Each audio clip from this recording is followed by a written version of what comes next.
treat. Now get 3.9% financing or up to $1,200 cash back, depending on the options you buy. From Eyewitness News, this is Newsbreak. Good evening. Here are some of the stories on tonight's Eyewitness News Update. At least one person has been rescued from a fire in the Hill District. We'll have more at 11. We'll have the latest on 7-year-old Ronnie Distiller's condition. It was not a pretty picture in Philadelphia today as the Pirates accept their 4th straight loss. And we'll have mostly good weather tomorrow. And a star gets a star on the Hollywood Walk of Fame. These stories and more tonight on the Update at 11.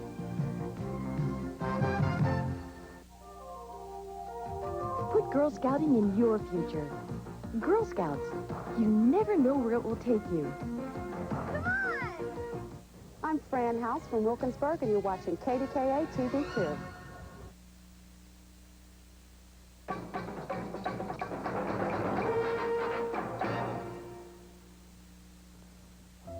They were the best of friends, the closest of families. Thank you for being such a good friend to Helen. It's really more the other way around. Until a stranger invaded their lives Turn it off. Oh. and turned them against each other. Your friends are communist agents. You are now subject to the provisions of the Official Secrets Act. Is there something that you want to tell me? There is something that you want to tell me. Who should she believe? How could you? They're our friends. What should she do? We're brave enough. I'd go over there to that door, bang on it and say, get out, get out, get out, get out. Ellen Burstyn, Helen may have lied to us, but you've gone one better. You made us lie. Terry Garr, We never had any secrets between us, have we? and Alan Bates in his American television debut. I've been on this case a long time. I want to see it through to the end. A Hallmark Hall of Fame presentation. Pack of Lies. Welcome to the 153rd presentation of the Hallmark Hall of Fame.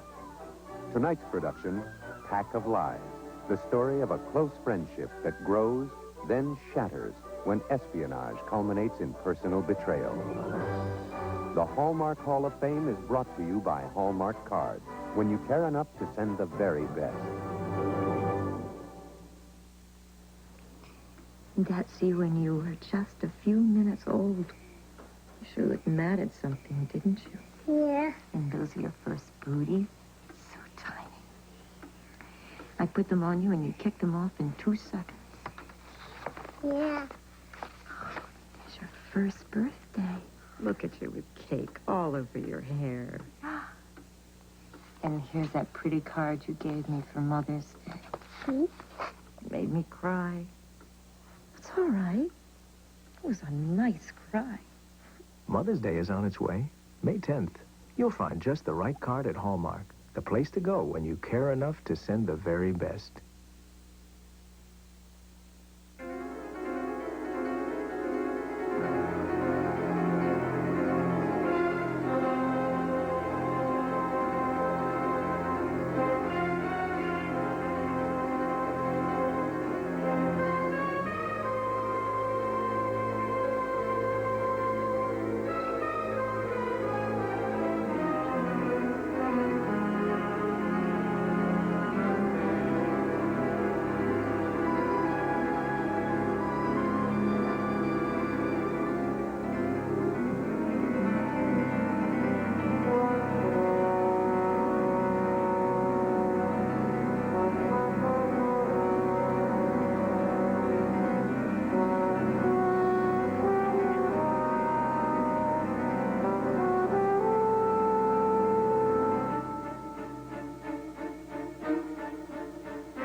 Your musical appreciation. I listen to my own record sometimes. Yeah, but they just send me to sleep. What about yours? Yours keep me awake. That's my favorite. Look, it was just like in the magazine. I made it just for you.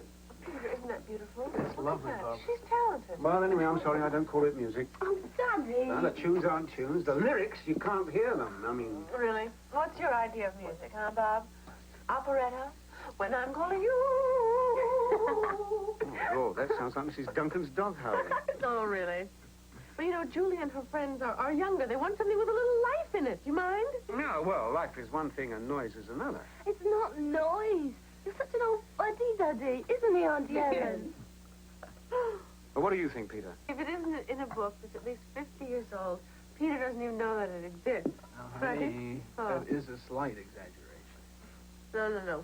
Book selling, it's not only his profession, but it's his religion, his one true faith. There is some truth in that, actually. Now, who has room for some trifles? Well, I think I could force myself. Great. That's me. Born to be bad. I'm very glad to hear it. So, Bob, you're not going to recognize your wife. What? Tomorrow. No, I'm taking them with me down to London tomorrow, you remember. Oh, yes. You'll be sitting there, sipping your tea, minding your own business, and in will walk this gorgeous, drop-dead, platinum blonde, hair piled up in a French twist. How'd you like a French twist, hey, Bob? Well, frankly, I don't think it would suit me. Oh, really? Well, I think it would suit you. I think it would great on you with a little hat, a little veil. Uncle Peter? Oh. Julie, you blinded me. Well, I just realized we don't have any pictures of you and Uncle Peter in the album. Oh, but Julie, you shouldn't take pictures without asking permission. Well, you caught me with my mouth open. How else would she catch you? Well, that's just me. I never shut up. No. Look, I've just got one more exposure left on this roll.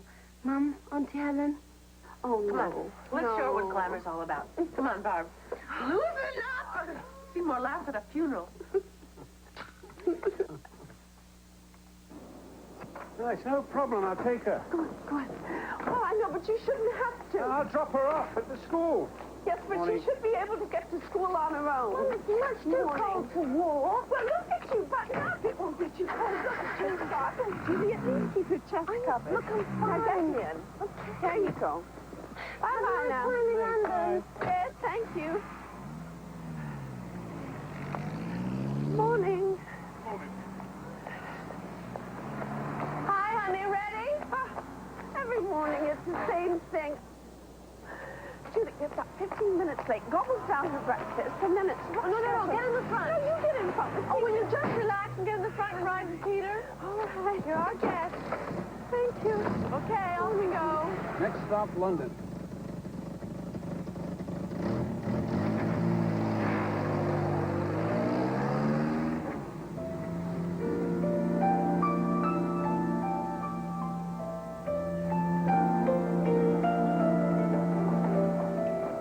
Oh, now look at these bookbinder shoes. These would be good for Peter. Of course, I'd never buy him shoes. No, if you try to buy shoes for me, I'd kill you.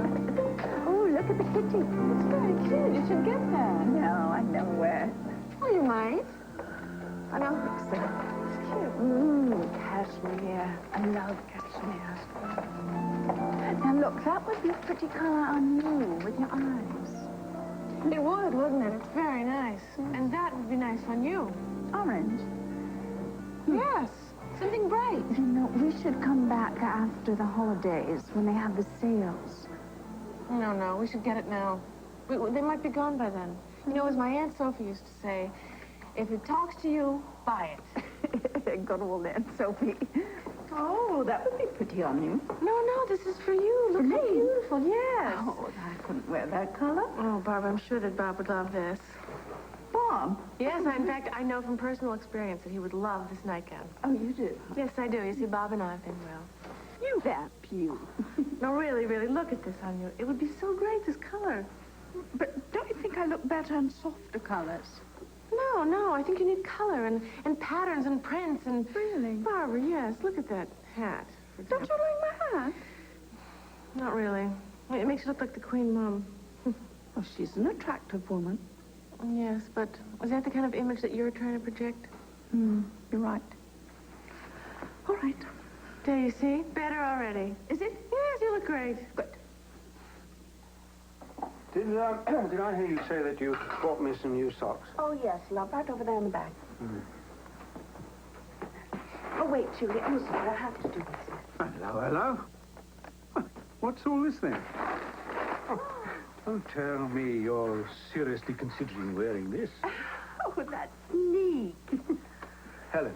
Yes, she must have put that in the bag when I wasn't looking. You... Martin. Well, I think you should wear it, Mum. Julie. Well, if you don't want to wear it, I'd be glad to. You won't, my girl. I bet that's her now. Sweetheart, I'm right out of coffee. Do you have any? Oh, God, I wish you'd learn to use the telephone. Come on, Julie. Get back to work. Mr. Jackson? Yes. Good evening. My name's Stuart. I'm investigating a certain matter in this neighborhood, and, well, I wonder if I could have a word with you and your family. This is my identification, by the way.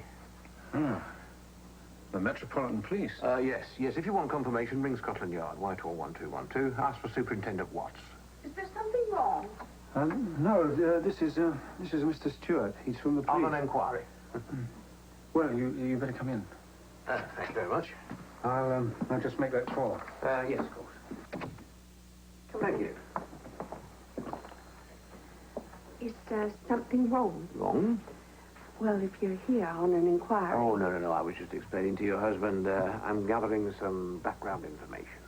Well, good evening. I wonder, is Superintendent Watts? Jackson. Are these paintings yours? Afraid so. No, they're charming. Oh, thank you. What are you studying?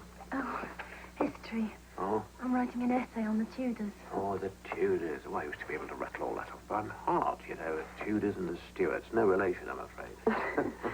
May I get you some tea? No, thank you, no. Thank you very much, Superintendent. Right. Bye.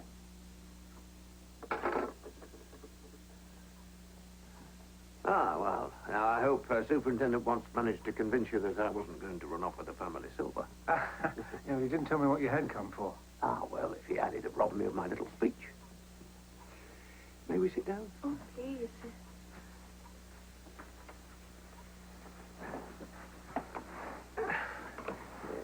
First of all, I must apologize for barging in on you like this. The fact is, we need your help on a very delicate matter. Are you a policeman? Technically, yes. Only I work mostly with the civil service, which, as you know, can cover a multitude of sins. What sort of an inquiry? Well, that's rather difficult to explain precisely because so much of my work does consist of confidential matters. But one thing I can tell you, we have become interested in a particular chap. And this chap has been seen regularly in the neighborhood.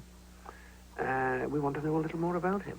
And I'm afraid that means asking rather a lot of boring questions. Oh, does this chap live around here? He comes here most weekends. We think he has friends in this neighborhood. Well, what's his name? What does he look like? Powell. Lawrence Powell is his name. At least that's his name at the moment. Have you seen him? No. Doesn't look familiar to me. Mr. Jackson? No. Miss Jackson? No. Doesn't look like a very nice man. What's he done? Well, I'm afraid I can't tell you that, Miss Jackson. Oh, it's confidential. Yes, that's right. But has someone actually seen him around here?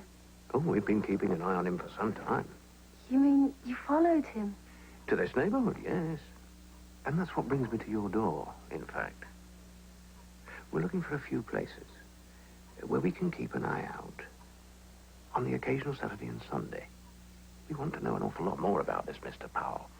Now, the problem is, how can our people observe without being observed? In these quiet streets where everyone knows everyone else, you see the difficulty. Now, our people must be concealed. We're the only way. And we're looking for a place here in Hartley. A room somewhere where we can keep an eye on the neighborhood. What do you mean, a room here? Just for a day or two, yes. Well, I don't know about that. Well, I do it myself. Well, just me.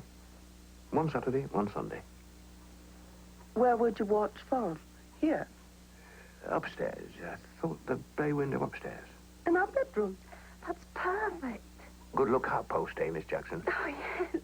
Well, I mean, couldn't you watch from a car? A parked car, couldn't you do that? These roads around here are very empty. An unfamiliar vehicle parked for any length of time. Yes, I see. If there was a reasonable alternative, I do assure you we wouldn't be bothering you like this.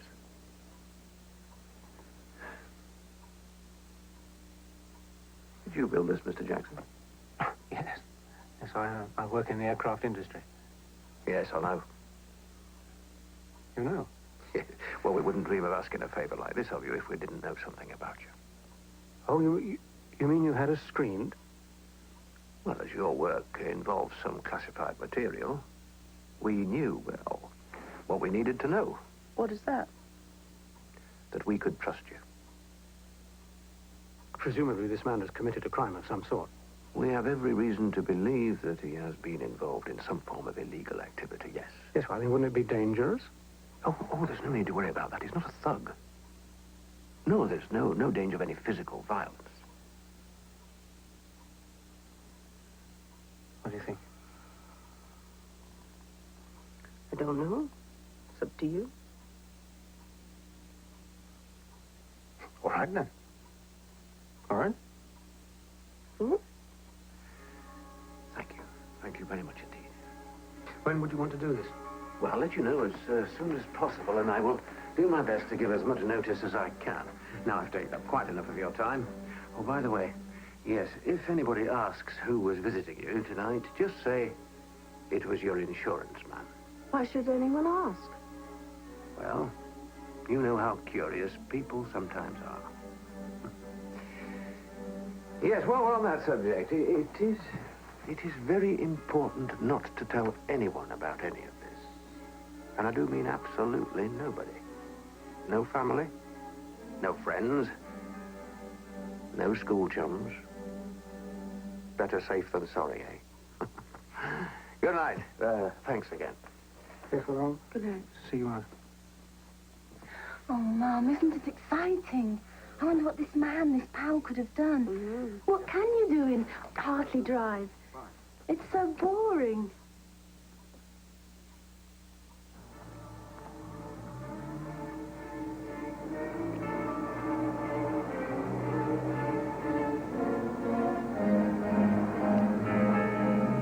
Please hold still. Losbian. All right. Ow! Ah, what? Nothing. All right. Is that all right? Just undo it, would you, please? Yes. It's going to be very nice. Well, knowing you, you're going to have it all stitched together by the time I get across the street. Careful, careful. Well, How hardly.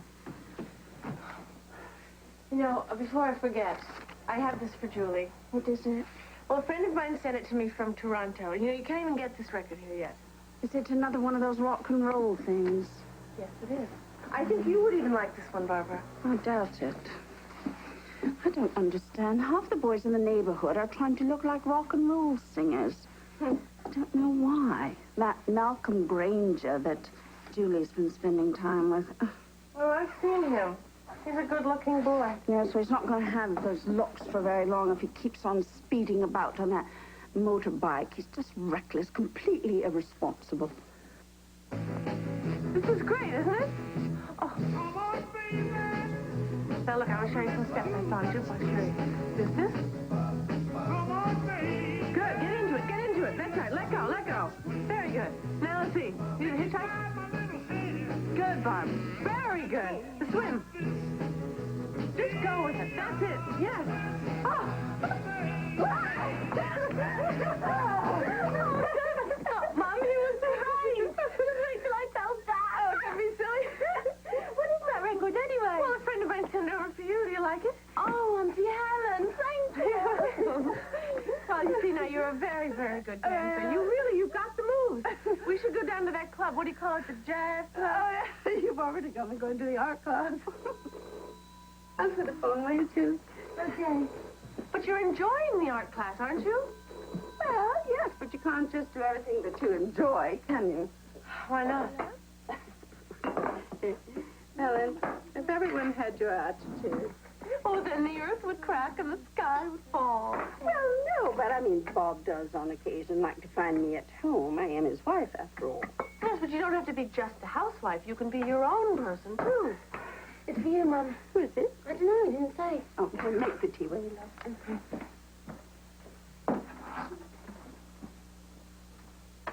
Hello. It's Mr. Stewart here. I wonder if you remember me the other evening.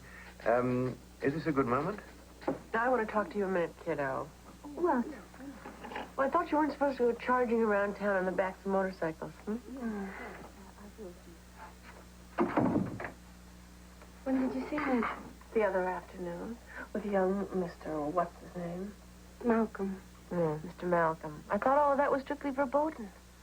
He was only bringing me home from school, and he's very careful. And it's so exciting, Auntie Helen. Well, your mom doesn't think so. Oh, she keeps treating me as if I were 12 or 13. Honey, worrying is what being a mother is all about. It goes with the territory. Particularly with your mother for some reason. Yes, but I'm old enough to take care of myself. What about this Malcolm? What about him? No. He's kind of cute. Yeah? No. Well? Well, what? You know what I mean. He wants to, but I don't know. Well, this is one point where I'd see eye to eye with your mother, you know? Yeah, but Mum doesn't say anything. How do you feel? I don't know. I don't think I'm ready yet. Well, then don't let Malcolm talk you into anything that you don't want to do. You know, it's a very important lesson. If you want to say no, just say no. If you have any problems with that, you just can talk to me about it anytime you want. Thanks, Auntie Helen. Look, about the motorbike. I won't say anything. But shouldn't you wear a helmet? You be careful. Yeah, I will. Thank you. Yes, I'll tell him when he comes in, Mr. Stewart. Bye.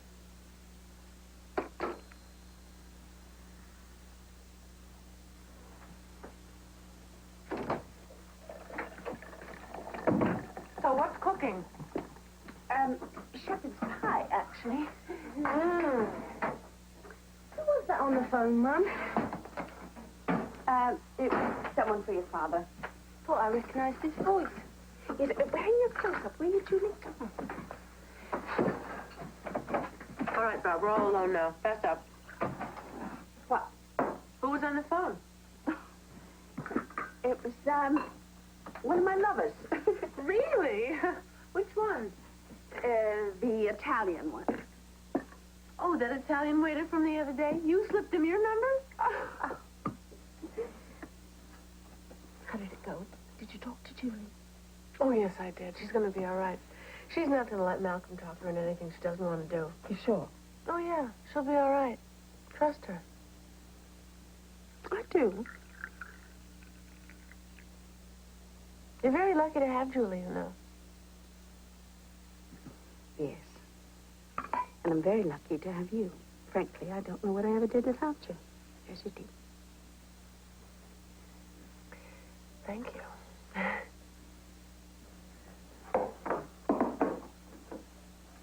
Oh, Mr. Stewart rang up today. Oh, did he? What did he want? He wants to come this weekend. What, Saturday and Sunday? Does that mean he's going to start looking out of the windows, then? I gather that's the idea. Right. I wonder if we'll get to see him arrest someone. Julie, please don't talk with your mouth full. Oh, he's not wasting much time, is he? There you go, Julie. You all right? Come on, Julie, it'll be great. You can't just swoop down and expect me to drop everything. Why not? Well, maybe I have plans today. But that's the trouble, see? Plans. What about being spontaneous? Malcolm, I can't go. All right. What about tomorrow? Well, let's wait till tomorrow. I'll see how spontaneous I feel. Okay, then. I'll call you tomorrow. Yeah.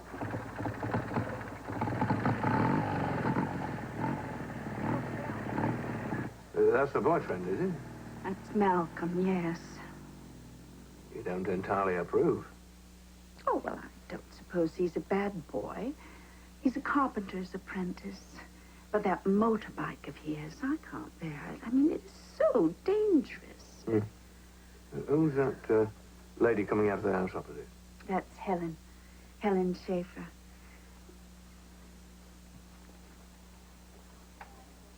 She's a friend of your daughter's. Oh, all of us, actually. Helen and Peter and Bob and Julie and I were all friends. Here's a portrait I did of her in art class. Oh, that's very good. Thank you. We go to art class together. Or art class, as you would say. Oh, they're Americans, are they, the Schaefers? Don't let her hear you say that. Oh, a sore subject, eh? Oh, once at a party, they were introduced as an American couple. And Helen said, not American, Canadian. And she was quite fierce about it. Well, I expect it's having the States just to the south, getting all the attention, eh? If I were Canadian, I expect I'd be touchy about it, too. Yes, well, she spent most of her early life on a farm in Canada. Oh, did she? She was brought up by her Aunt Sophie, whom she never stops quoting. Well, is there anything else I can get you, Mr. Stewart? No, thanks, no. How's Sherlock Holmes doing upstairs, then? All right, I think. Huh? Don't have to feed him, do I? I wouldn't expect us to feed him. What are we having? Chops, potatoes, and Brussels sprouts. Oh. Well, I suppose you better offer him some. Well, only got 6 chops, little ones. And I suppose Julie and I could each have one. I can have my sprouts. And that's very generous of you.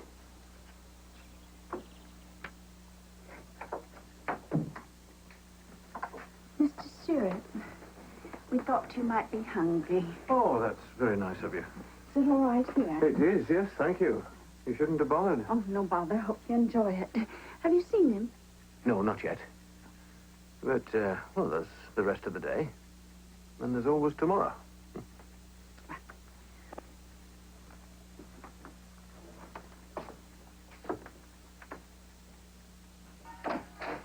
Here we are. Oh, sorry. That's all right. Have you finished, then? Yes, for today. Did you see him? No, I'm afraid not. So you'll be by tomorrow, same time? Yes, if that's all right. Oh, yes, of course. Dominoes, eh? Perhaps he's been in another street, Mr. Stewart. Or maybe he won't even come down here this weekend. Oh, no, he'll turn up, Miss Jackson. He's wandering about. We've seen his car. Oh, yes, thanks for the chops. Not at all. Very nice.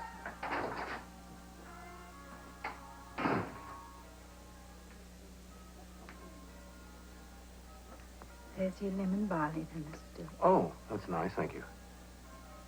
Any sign of them? No, I'm afraid not. That's the trouble with a job like mine. The boredom factor's extremely high. Well, you must tell that to Julie.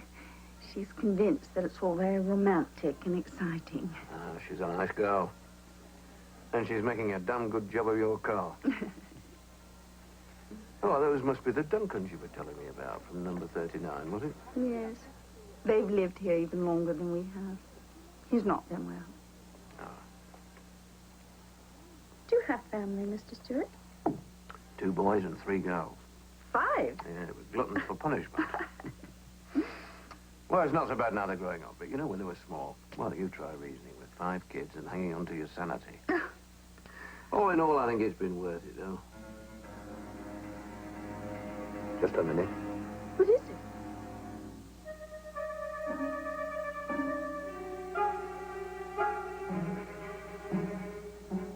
There he is. Pal? Where? Coming out of the Schaefer's house. I must phone the office.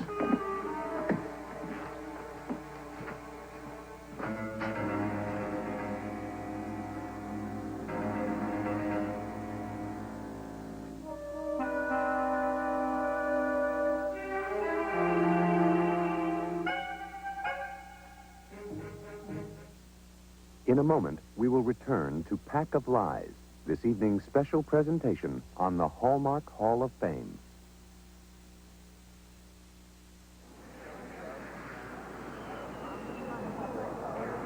He's read about how mothers feel when a son leaves home for college. Plate 146, gate 123. But Beth Campbell's told herself she could handle it. Now, right. It won't break your arm.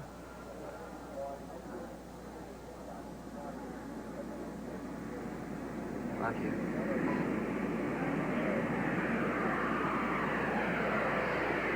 How about a movie? Oh, let's just go home. Now, Beth's a busy woman. She thought that empty nest feeling couldn't happen to her until it did.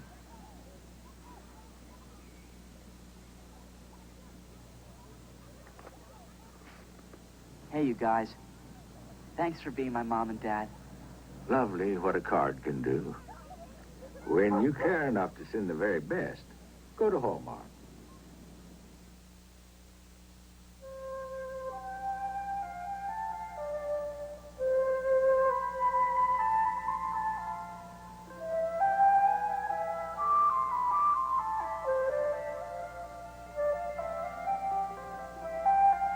For us, excellence is an aspiration, an attitude, a pursuit, a way of life.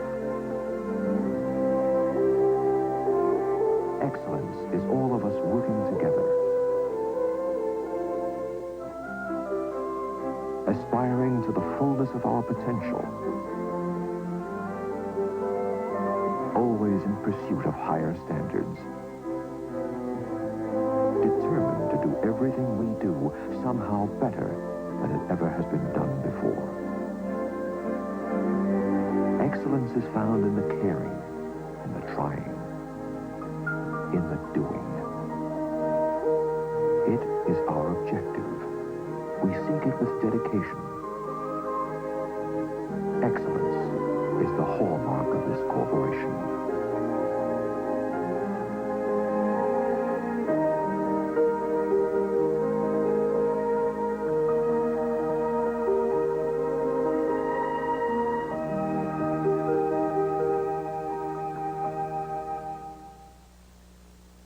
And now, the Hallmark Hall of Fame continues with Pack of Lies, starring Ellen Burstyn and Terry Garr.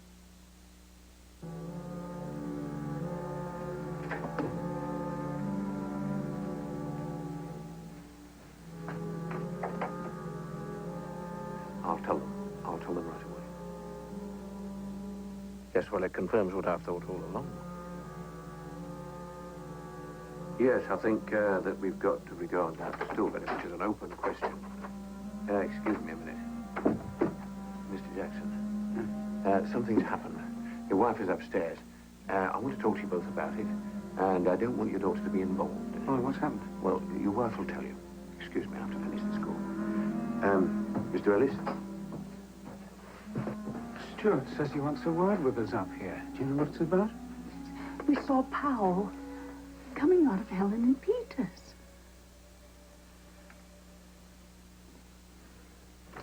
Mr. and Mrs. Jackson, a colleague of mine, Mr. Ellis, he would very much like you to have dinner with him on Thursday, about 7 o'clock. He suggests his country club near Gerrard's Cross. I'll be there, too. My wife tells me you've seen Powell coming out of Helen and Peter's house. Yes. Oh, is that what Mr. Ellis wants to see us about?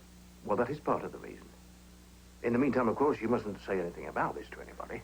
Not even to Helen and Peter. We're seeing them for dinner on Wednesday evening.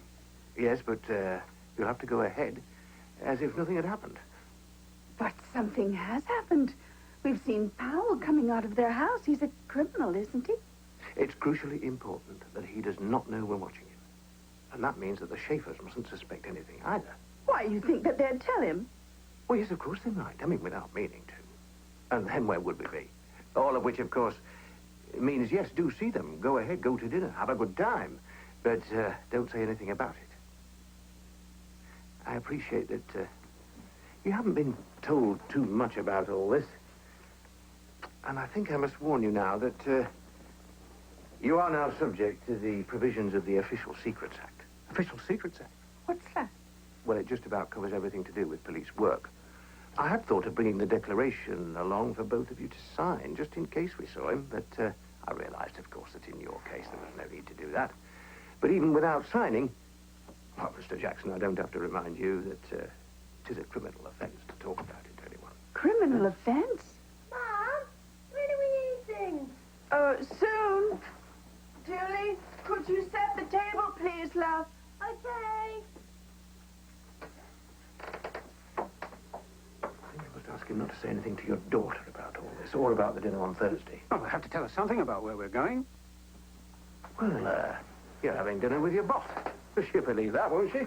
But Julie lives in this house, too. If it concerns us, it concerns her. I do appreciate that, Mrs. Jackson. But it really would be much better if she didn't know anything at all about it. I'll take this down, shall I? I'm afraid I can't give you any more information about all this, not until Thursday. I'll take that. Anyway, thank you both again. Thank you very much indeed. But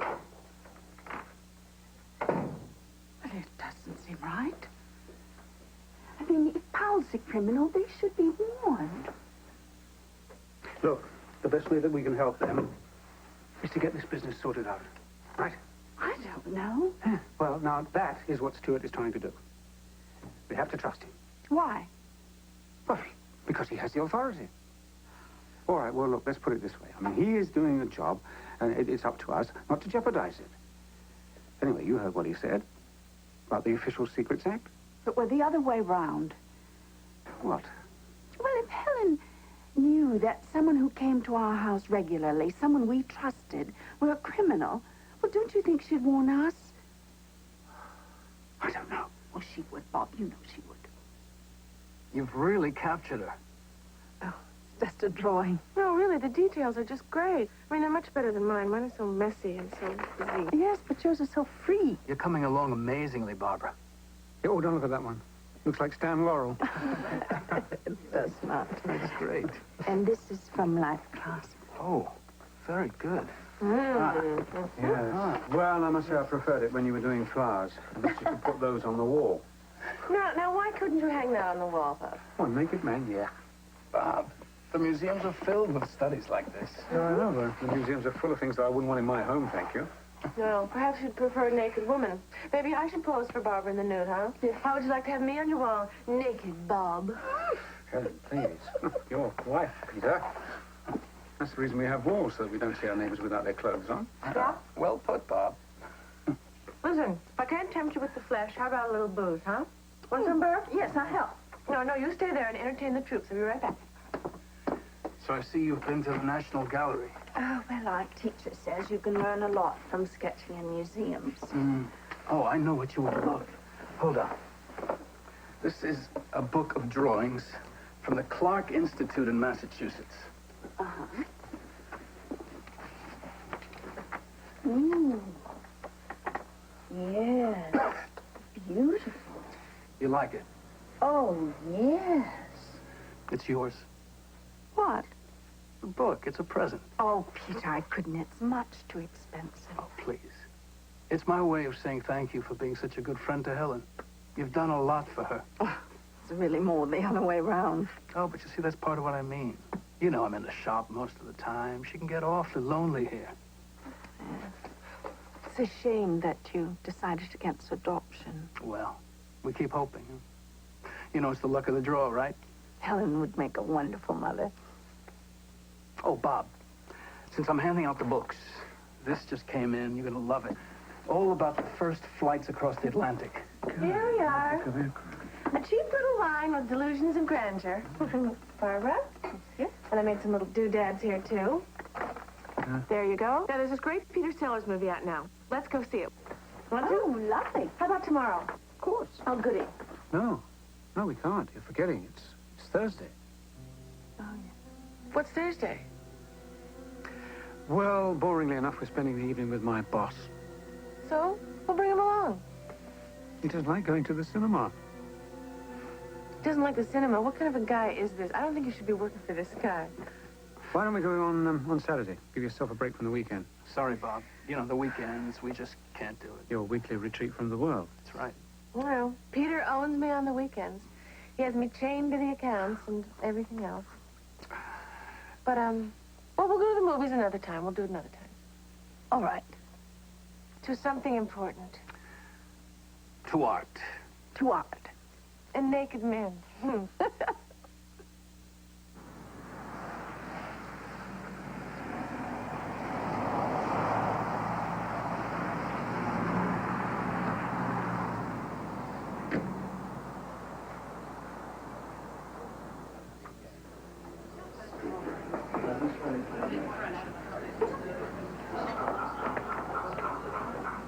Mr. and Mrs. Jackson. How kind of you to join us. This is Mr. Ellis. How do you do? How do you do? Mr. Jackson? Now, please come and make yourself comfortable. Thank you.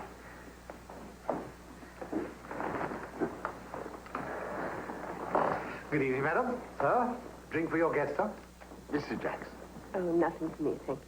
Oh, come along now. The government's paying, after all. Now, it's not every day they give us a treat like this, is it, Stuart? Oh, it's a rare opportunity, Mrs. Jackson.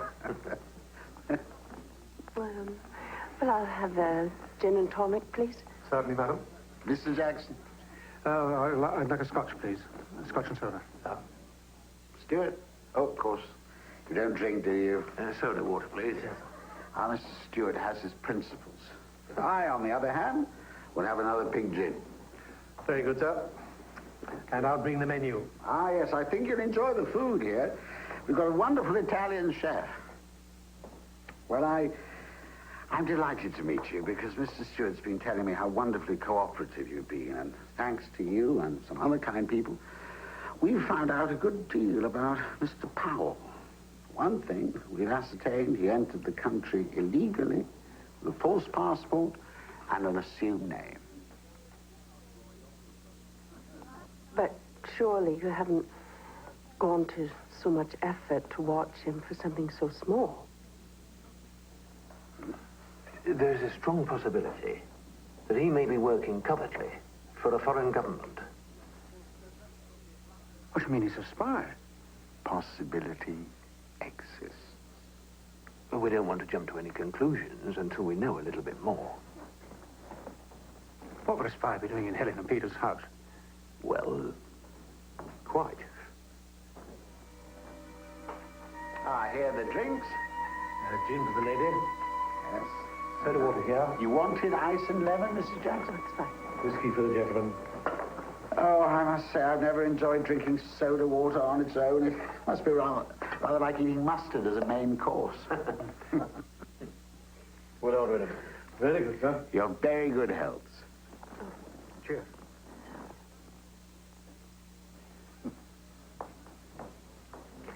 Mr. and Mrs. Jackson have known the Schaefers for nearly 3 years? Yes. So you know them well. They're our very best friends. And they've never talked to you about Mr. Powell? No. No, never. That's strange, don't you think? Well, why strange? Well, this man comes to see them almost every weekend. One would have thought that after nearly 3 years, you're their friends, he's their friend, that they'd have introduced you to him or mentioned his name at the very least. Perhaps it's a professional relationship. What is it that Mr. Schaefer does again? He's a bookseller. Well, it doesn't really work because Mr. Powell is the director of a firm that makes anti-burglar devices for cars. What's it called? Allo Security Products Limited. Yeah, and he's a bit of a man about town, plenty of girlfriends. Not at all a likely companion for a bookseller and his wife. You seem to know an awful lot about him. Not enough, alas. Are you sure you didn't know which house you'd been visiting? What do you mean? Well, it does seem an extraordinary coincidence that you selected the house just exactly opposite Helen and Peter's. I mean, it seems almost too good to be true. We all deserve a little luck from time to time, Mrs. Jackson. Where would we be?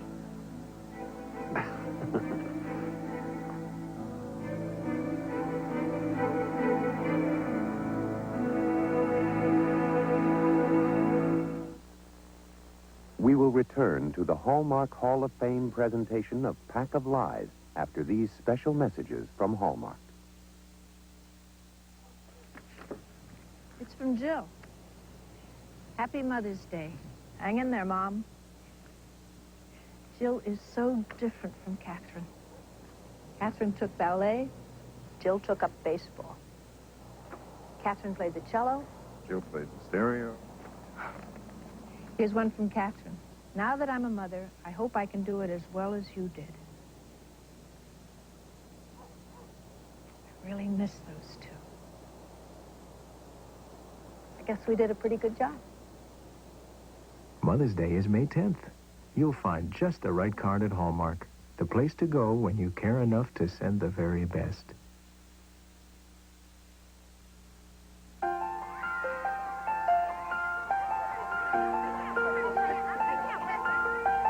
Open up.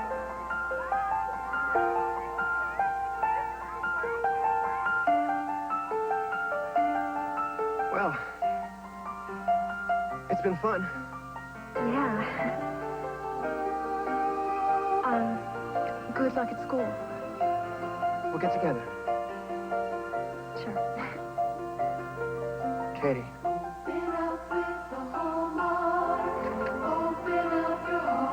Here. What's this? Open it. Go on.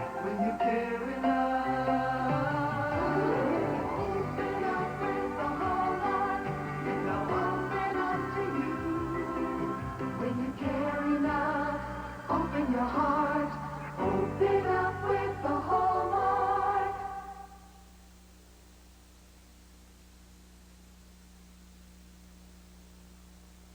This evening's special presentation of the Hallmark Hall of Fame now continues with Pack of Lies, starring Alan Bates.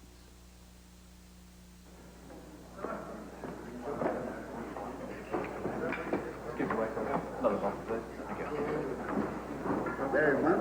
Would you like some wine? Thank you very much. Ah, yes. I think you'd like this. Now, if you'd leave the bottle with me. Certainly, sir. Thanks so much. Thank you. Mrs. Jackson. Oh. So, what happens now? Well, clearly, we have to find out what this fellow Powell is up to. That's very important. Yes. Crucially important. Oh, yes. Which means, alas, trespassing a little longer on your hospitality. In what way? Well, we think that Powell may be under a lot of pressure. And this may make him do something rash, even reckless. Well, if he does, we want to know about it. Now, this means keeping a 24-hour watch on all the places he's likely to turn up at. And I'm afraid that this includes keeping somebody in your house. As from tomorrow. If that's possible. A 24-hour watch from our bedroom. I'm afraid so, yes. But where are we to sleep? You have a spare bedroom? Solution presents itself. You want to move us out of our bedroom? Well, just for a week or so. Well, Mr. Ellis, he can't. I mean, you can't do that. I mean, no, it's out of the question. Well, we wouldn't ask you to do it if it wasn't absolutely necessary. There must be an easier way to find out what you want to know. Well, we only wish there were. Well, why don't you go over and ask them? Ask Helen and Peter what they know about this man. Yes, of course. That could really upset the apple cart. Well, why? What do you mean? If, in fact, they were involved with him in some way. Well, they're not. I know they're not. Supposing they are. But they're not. Mr. Stewart, you don't know Helen. But if you did, I mean, you would see how silly all of this is. I mean, she couldn't keep a secret if her life depended on it. Whatever is on her mind comes straight out of her mouth. I mean, she is exactly the opposite of what you're hinting at. I mean, she's open and generous and spontaneous. And Peter, he's so distracted by his books that I don't think he's even realized that television's being invented. And these are the people that you suspect of being involved in some kind of... Mrs. Jackson, look, try and see it from our point of view. You saw Powell leaving their house. Now, doesn't that open up a lot of questions? Of course it does, and we must answer those questions. But what about Julie? She'll be awfully upset. She calls them Auntie Helen and Uncle Peter. She's very fond of them. She loves them. Well, surely there's no reason to trouble the child about this. She's not a child. She's 16. Maybe you'd have to tell her something. Just say it's a routine investigation. A 24-hour watch routine. I'm sure that the two of you will think of something to say to her. Mr. Ellis, I don't think you understand. Helen and Peter are best friends. I do understand that. No, but I mean, we see them almost every day. Helen especially. She's always popping here. You've told me. Well, you can't expect me to go on talking to her and having cups of tea with her while I know someone's spying on her from our bedroom. I can't do that. I can't. I won't. I'm sorry. I can't.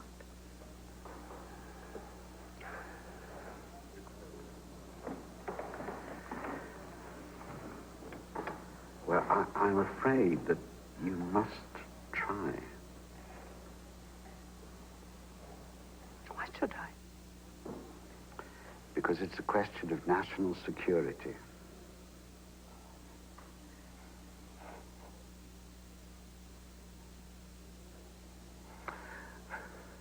Well, it's a hell of a thing to ask, you know. I know. But I must insist. Insist. Earnestly request.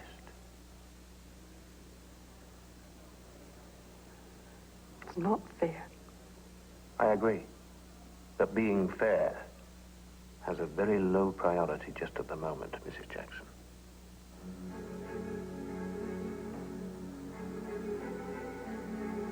What do you think? You know what I think. We'll put another telephone in your bedroom. No bell, just a little red light. And would you be the one to watch then, Mr. Stewart? No, we shall put in two of our girls. Barbara? We shall do our best to make it as easy as possible for you.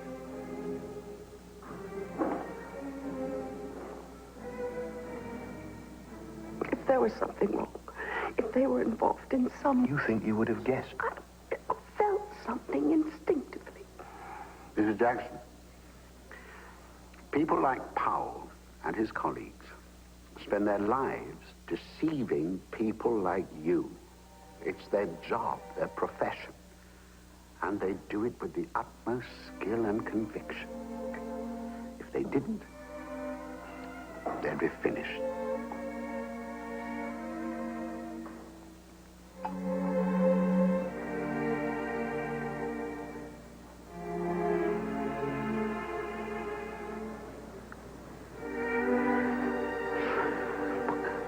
Why don't you try a little of the melon? It's very good.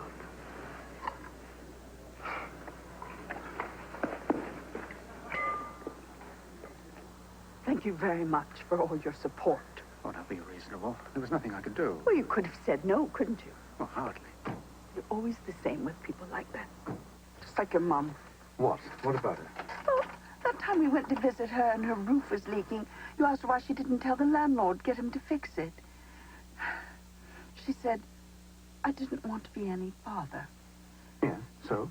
Well, it was always the same with her. I don't want to be any bother. Even when she was ill and dying. I mean, she wouldn't call the doctor after 6 o'clock in the evening. Just lie in bed all alone and miserable. More afraid of being a bother than anything else. When I think of how much that poor woman found to be afraid of, the landlord, the doctor, the postman, the bus inspectors, anybody in a uniform. And now, you and me with Ellis and Stewart. Oh, I see. We were like school children standing in front of the headmaster. The fact that he has the legal authority to enter into a authority again. Do they have the authority to make us lie to our daughter? We're not lying to her. Well, we're not telling her the truth. We've already told her that we're having dinner with your boss. And now we're going to be spying on our friends. What if Helen and Peter are really involved with this matter? Oh, don't be ridiculous. I never see them at the weekends. No, they work. Not every weekend? They do their accounts. And besides, they like to be alone together. Yes, but they're not alone, are they? We've just heard that they're with this man, Powell. So why haven't they told us? Well, do they expect us to tell them everyone we see? Yes, but the people we see aren't criminals. How do we know? And besides, Just because they see him doesn't mean they're involved with him. All right, if they're not involved. Stuart will find that out. They'll be the better for it. Oh, I see. We're deceiving them for their own good. Well, now that I understand that, I feel much better. No, you're being stupid. Please stop trying to manipulate me. You, Stuart, Ellis, all of you, just stop it. What makes you so certain that Helen and Peter haven't been manipulating us? All these years. I mean, what if they've been our friends because it's been convenient for them? Because it serves their purposes.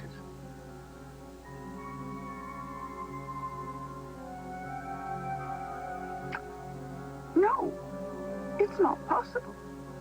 I can't believe that. I can't.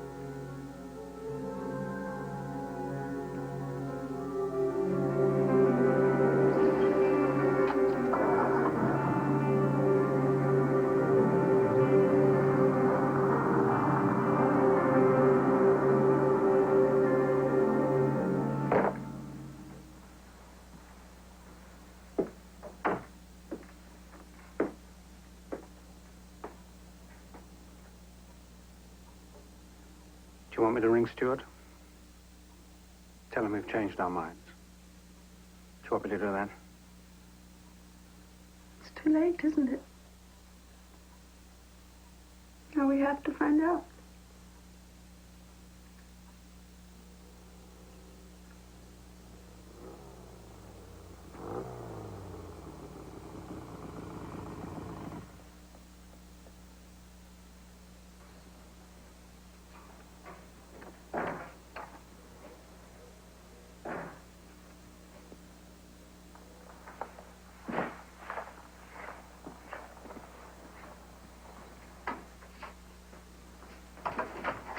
Yes? Mrs. Jackson? Yes. Hello, I'm Thelma. Mr. Stewart said you'd be expecting me. Oh, yes, of course. Come in. He told me to use the garden gate. I hope you don't mind. Not at all.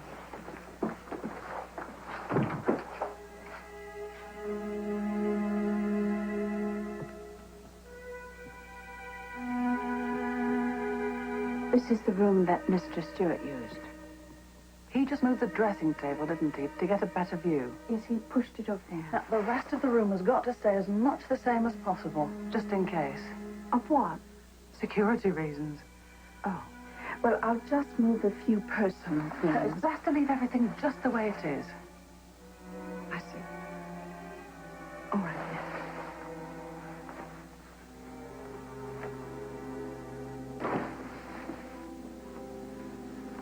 Oh, let me give you a hand with that. Oh, that's all right. I can get it. No, I know it's inconvenient having to shift your bedrooms. Oh, it's very kind of you. Now, I will have to get our night clothes out of that room. Yeah, well, that's all right, as long as you put them back first thing in the morning. Oh, yes, I see. Don't feel you've got to run around after us, you know. I'll be bringing in my own sandwiches. I see. No, that could be the man with the telephone. Yeah, it is. I told him to come to the back. Well, I hope you don't mind. That's it. Just take it out of the socket whenever you want. Great. Right there. Oh, fine. Oh. Oh, dear. Mrs. Jackson?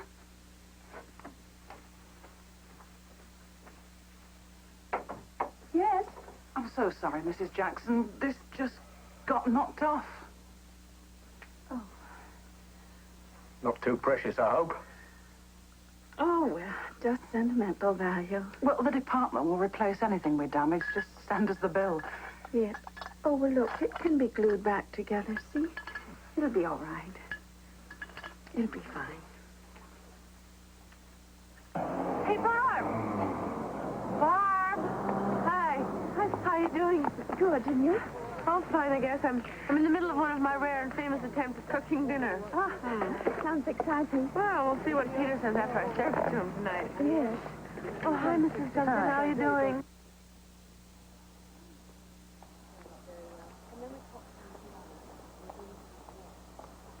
So, how was last night? Last night? Yes, your evening with the boss. I saw you stepping out. He must have taken you someplace pretty fancy. You were really dressed up. How'd it go? Oh, well, it was Bob's boss. So? there a promotion in the works? Possibly. Well, great, because I've got some very good ideas about how he can spend his raise. Oh, by the way, I'm starting the early Christmas list. Now, what do you think for Julie? Oh, you mustn't bother. Oh, it's no bother, and I get a kick out of it. I got this great idea. One of those little sweater sets with a chain across. Aren't those cute? Oh, yes, that would be lovely. Yeah. Only it mustn't be extravagant. Oh, well, all right, then. I won't get her the diamond tiara. Yes. Helen, we're having some special friends coming in a week from tomorrow. And, well, the thing is, I know that your weekends are sacred and all that, but Bob and I were wondering if you couldn't make an exception this time. Well, I wish that we could say yes. You see, these are people that we particularly want you to meet. Oh, and I know that we'd love to meet them, but why don't you invite them over one night during the week? We could.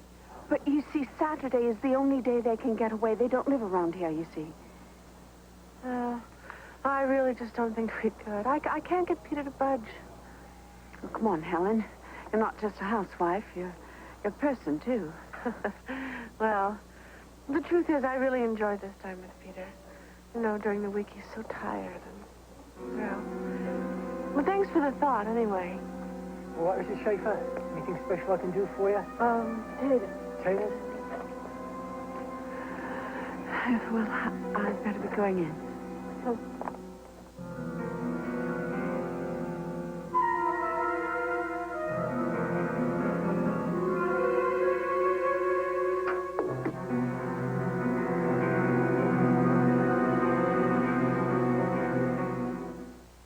In a few moments, we'll return to Pack of Lies with Ellen Burstyn as Barbara Jackson on tonight's presentation of the Hallmark Hall of Fame. Bobby. Bobby. Let's be quiet. Mommy's sleeping late. It's her birthday. Her birthday? First you start with a feeling. What's a feeling? Till you let it show. But when you share it, something happens. And suddenly it starts to grow. Share a feeling. Share a Hallmark and watch the feeling grow. It's better when you share it. Share a Hallmark card. Share a Hallmark card. Share a feeling. Share a Hallmark and watch the feeling grow. It's better when you share it. It's beautiful. Share a Hallmark card and you'll know. I know. Hallmark, when you care enough to send the very best.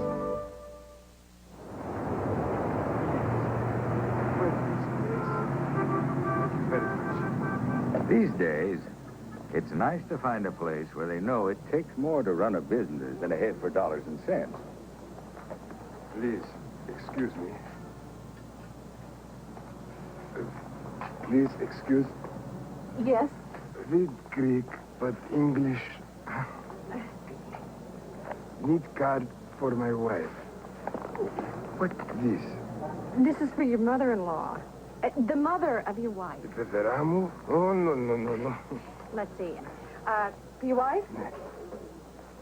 In a store that deals in words, it takes a bit of time to find the ones that say what you feel, especially if your English is a little shaky. Luckily, there's still people like Rose. Tavmasia. It make good welcome. Night, Rose. Night. Welcome. My wife is in Greece. And she's coming to America. Long time since you've seen her. Very long time. 1 year. Oh. Maybe this would be better. That's nice. Very nice. This story is based on something that really happened to Rose West. I'm Rose. We're proud of Rose and of all the Hallmark people who go out of their way to help others. When you care enough to send the very best, go to Hallmark. Good evening from CBS News. This is Newsbreak. Former CIA Director William Casey is in the intensive care unit at a New York hospital tonight suffering from pneumonia. Casey had surgery for brain cancer late last year. Today is the first anniversary of the Chernobyl nuclear accident, and around the world, anti-nuclear activists marched against nuclear power. At Seabrook, New Hampshire, protesters kicked off a week of activities aimed at preventing licensing of that facility. Now this. The Japanese are about to witness something so advanced, even they'll be impressed. Introducing UPS service to every address in Japan. UPS. We run the tightest ship in the shipping business. In Tokyo, the dollar has sunk to new lows. The dollar's woes and the U.S.-Japanese trade imbalance will top the agenda when Prime Minister Nakasone meets President Reagan later this week. I'm Susan Spencer, CBS News, New York. More news later on this CBS station.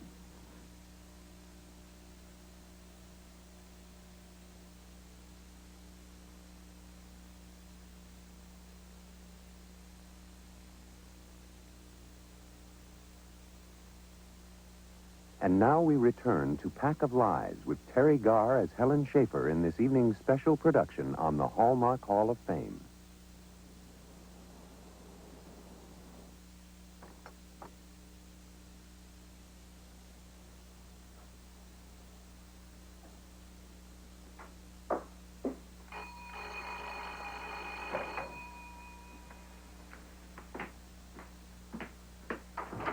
Hello? Mrs. Jackson, I'm Sally. Thelma and I are taking turns. Oh. Yes, of course. It's straight through here and up the stairs. Yes, I know. Thelma's told me all the layouts.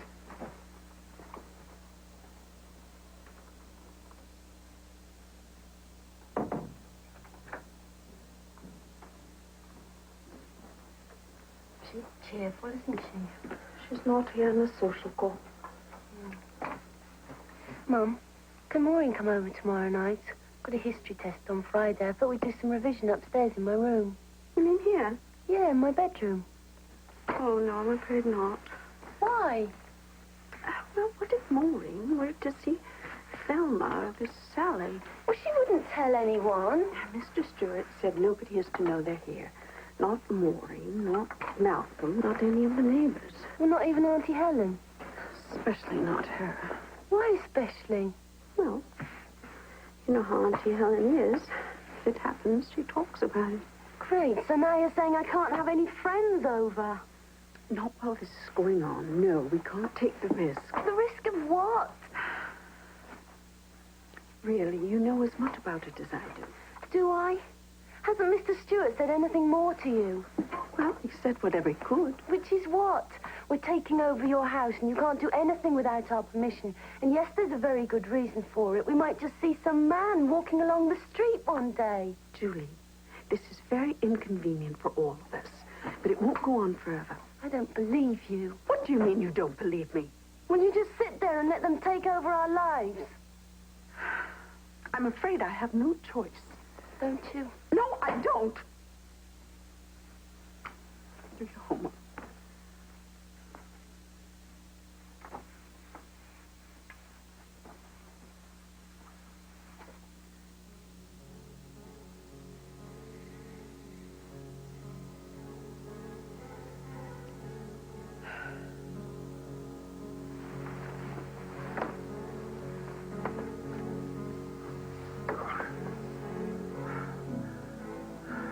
What is it? Where are you going? Where are you going? I'm just going to get a sleeping pill. I can't sleep. I left it in the other room. What time is it? It's the middle of the night. I'm ready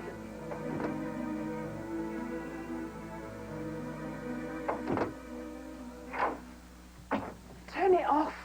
Oh, they could see me. That could ruin everything. Sorry. Was there something you wanted? No, that's all right.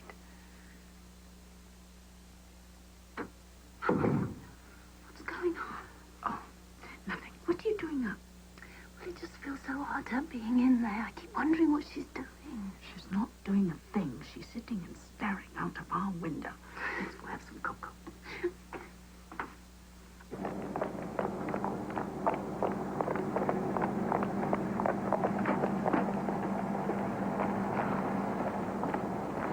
Oh, isn't that awful? It's a stroke. Yeah. So he had one last year, didn't he? Yeah.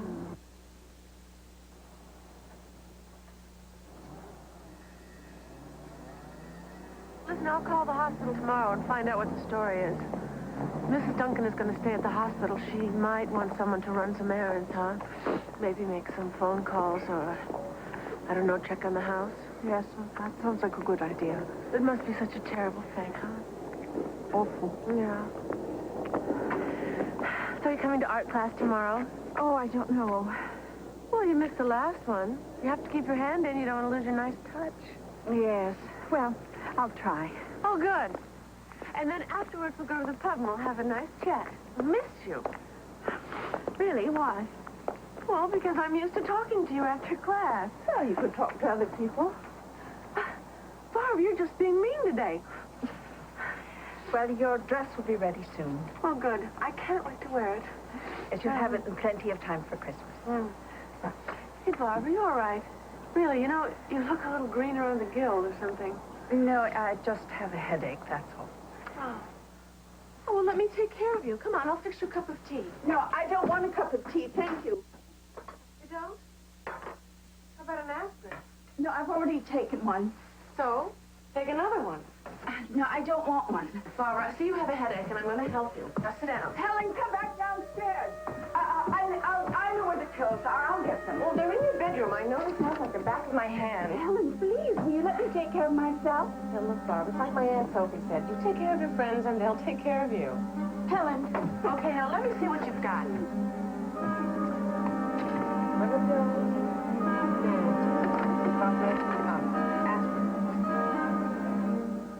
You take 2 of these and a glass of water, and you'll be ready to shake, rattle, and roll, okay? Come here, Barbara. I'll give you a glass of water. I want you to be better for art class tomorrow. I want you to take 2 of these now, and 2 of these later, all right? You really do look pale. You think you might be getting the flu? Oh, you're so clammy. Maybe I should call your doctor for you. Want me to? I'll be fine. All right. I could fix you an ice pack. Would be good. I just need to be alone. Okay. Well, promise me that you'll lie down. Can you call me if you need anything?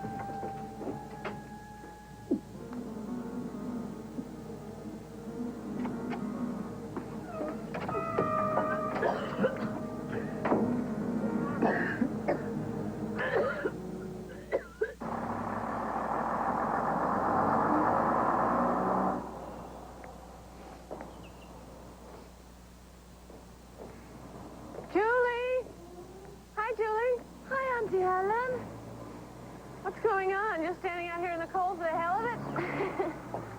No, it's just, Oh, I get it. Our friend Malcolm, huh? Going for a little spin on the forbidden? Afraid so. Ah, if your mom knew, I knew. Well, how's she doing anyway? She was looking a little rocky the other day when I saw her. I think what happened with Mr. Duncan upset her a lot. Yeah. I mean, we've known them since I was tiny. Is that all? I mean, you all seem kind of down in the dumps. Even you, Julie. What's wrong? Horrible, stupid, boring exams. Well, you're not worried about those, are you?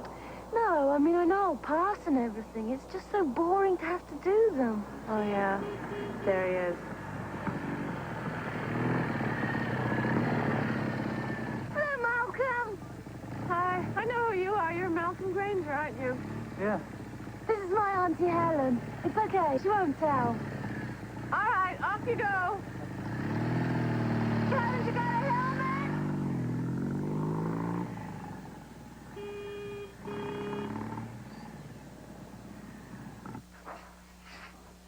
Really? Can I take your coat? No. I'm sorry to arrive without warning. Oh, you don't drink, do you? No, I don't.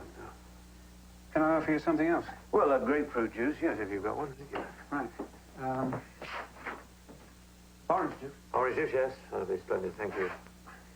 My girls tell me that your wife is becoming increasingly unhappy. Well, yes. You should have told me before. There's not much I can do. You do understand that, don't you? Of course you do. You're a sensible man. Now, look, I want to know what is going on. I've told you. This is my house, and I have to know more. I have to.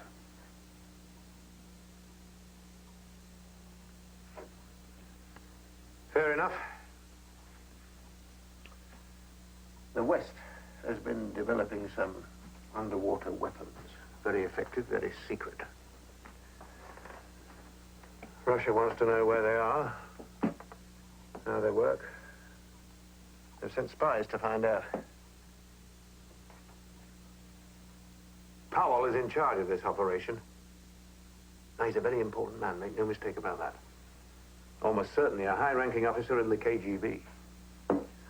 Soviet intelligence. The KGB? I thought you said this wasn't dangerous. It's not. Oh, I mean, what about Barbara? And Julie? They're here on their own most of the time. I mean, what happens if this man gets suspicious or panics or something? No, there'll be no violence, I can assure you of that. The KGB don't send hooligans on an operation like this. How can you be sure of that? Because I am. Well, how can you be? Because it's my job to be, and I'm good at my job. It's like bird watching. You know, when you're bird watching, you get to know the intimate details, the habits, the markings of your favorite species well. That's what I'm doing when I'm watching people involved with Russian intelligence. I get to know their habits and their markings. I know how they operate. But isn't it a secret organization? I mean, how can you? You'd be surprised what you can find out if you try hard enough. I know more about the KGB chairman than I do about my next-door neighbor, Alexander Nikolaevich Shelyepin. I know what he eats for breakfast. I know he has a piano in his flat. I know he has real scotch in his sideboard. I know where he works. It's a harmless-looking building in Dzerzhinsky Square, but behind that building is a courtyard. And in that courtyard is Lubyanka prison. Hundreds of people have died there, thousands. He's got an office on the 3rd floor. And from his window, he can look down on the Marx Prospect, and he can see the people hurrying down the street. Now, he's in control of those people, and he knows it, and they know it too. And what street does your office look down on, Mr. Stewart? There is a difference. Shelyepin's control is absolute. I can only request. But I repeat, there is absolutely no danger to you and your family. What about Helen and Peter? Are they part of this? Well, I'm afraid there's no doubt about that now. They've been in this game a long time. They started off in America and New York. They called themselves the Yellens then. They were about to be arrested by the FBI. Well, they must have sent something because suddenly they disappeared without a trace. Now there they are, living across the road from you. Back to their old trade. Look, can't you leave the house now, you and your people? No. Well, why can't you? If you know it all. Knowing is not the same as catching, Mr. Jackson. I've been on this case a long time. I want to see it through to the end. That's Barbara. I don't think she could cope if she knew about Helen and Peter. Then perhaps it would be better if she were not told. Mrs. Jackson, Christmas shopping? Mr. Stewart? I just dropped in to see if everything's all right. I trust that it is. I thought the girls were to be gone last week. Oh, no, I'm terribly sorry. First it was you for 2 days, then it was the girls for a week, which turned into 2 weeks. Now I can't remember what it's like not to have them here. How much longer? It's a very delicate situation. We can't make any firm promises. I'm sorry. I don't think you understand what it's like. Every time I see Helen, every time she comes around, I feel quite ill. I can't sleep. I'm sorry. You must have known it would take this long. You could have told us. Well, we never know how long these jobs will take. We have to tread very warily. How do you mean? Well, one false move, we might frighten them away. Frighten who away? Mrs. Jackson. As you know, Powell is engaged in an espionage conspiracy. Quite to what extent, of course, we don't know. We're not sure. We've no proof. Oh, I do beg you to be patient. Now, all we have to do is keep on watching for a little longer. But do you mean watching Powell or watching Helen and Peter? I mean watching everyone who's been in regular contact with him. Everyone. And anyone. I must be off. I am sorry, Mrs. Jackson. It's easy to say, I know, but I do mean it. Goodbye. I'll see myself out.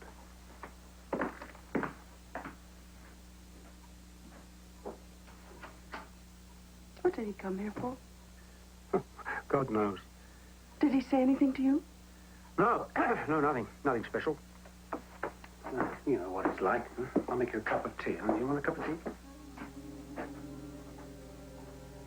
No. Thank you.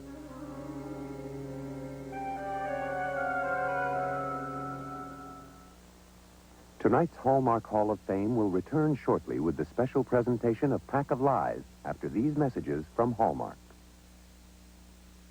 Mother's Day is May 10th, and Hallmark has a special offer. A pretty country canister filled with luxurious bath beads. When the bath beads are gone, we'll bet Mom can find a dozen delightful ways to use the canister. The Hallmark Country Canister Special. Only $2.95 with any $5 purchase. A great way to say, thanks, Mom, this Mother's Day. Only at Hallmark.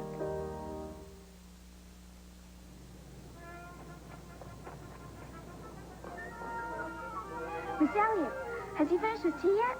He should be just about done. Thanks.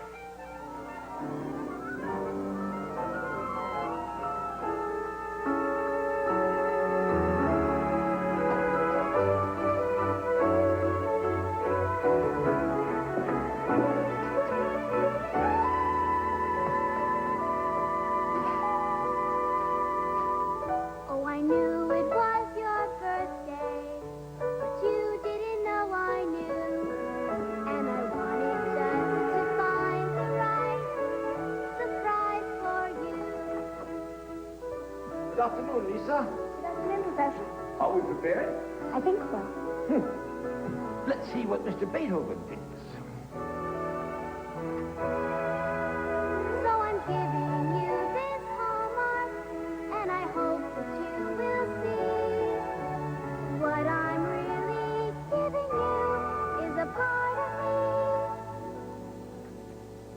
Thank you, Lisa. Make someone's birthday special. Give a little of yourself. Give a Hallmark card.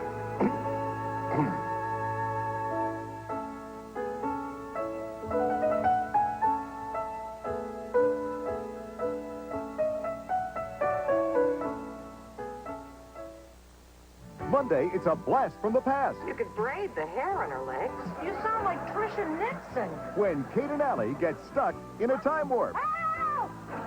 Then Patty throws a... Claudette! While her sister Oh, throws a fit. I have everything under control. My Sister Sam. Monday. Triumph and despair. Cagney and Lacey. The riveting season climax starts Monday, May 4th. And now, the continuation of Pack of Lies, this evening's production of the Hallmark Hall of Fame, starring Ellen Burstyn and Terry Garr.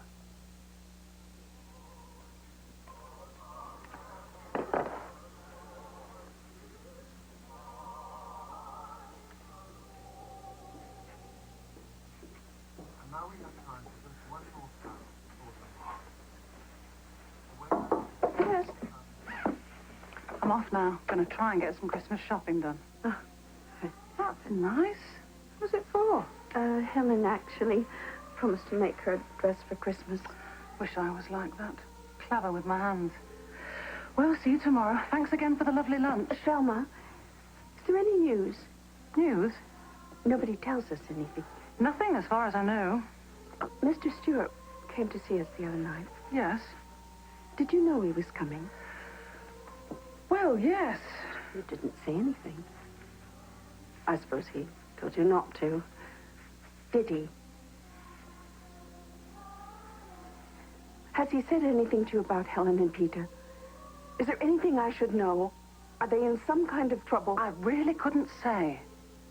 The thing is, you're in our home, our bedroom. I'm sorry, I do try to keep out of the way. Oh, no, you've been awfully considerate. It's just that it's been weeks now, and we know nothing more than we did when you first came.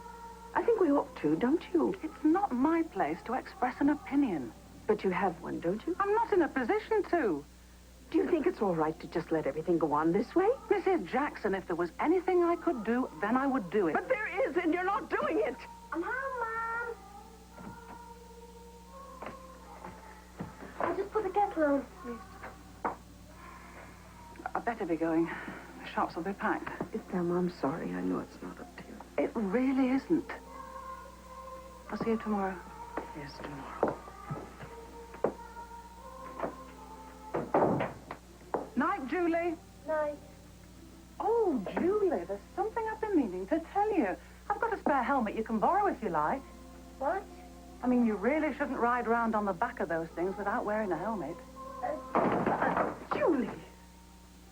He was only giving me a ride home. How many times have we told you? Yes, I know. How many times? Yes, I'm sorry. You promised. You gave me your word. I'm not a child anymore. What do you mean by that? Well, I'm old enough to take care of myself. That motorbike is dangerous. No, it's not. Auntie Helen said that if... Auntie Helen said what? Nothing. What? Well, she said if I took care, it'd be okay. What has it got to do with her? Well, nothing. You will do as I say. Do you hear me? You will do as I say, and you will never lie to me again. Never.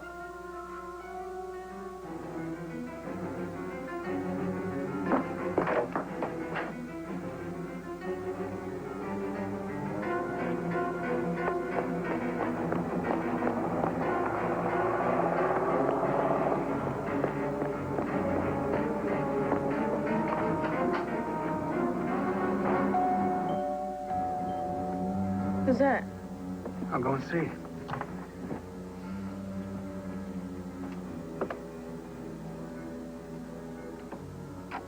Barbara. Is Helen here? Yeah, sure. Go on in.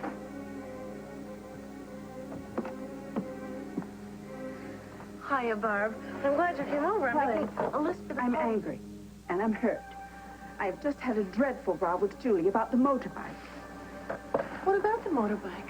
She said that you said it was all right if she took care.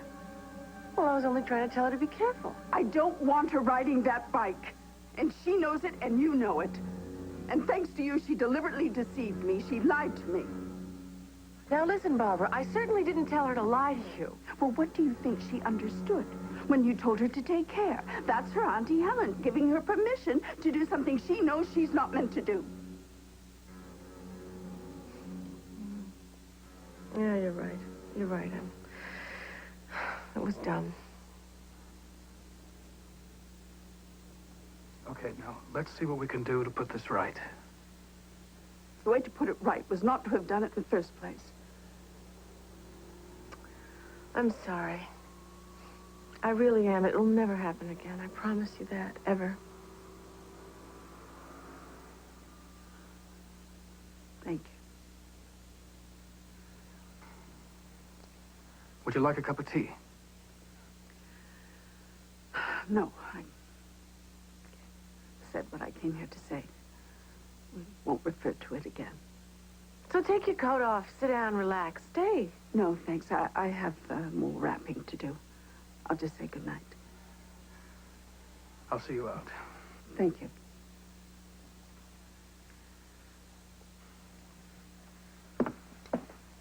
I'm sorry to make such a fuss, Peter. Don't apologize, Barbara. You were right.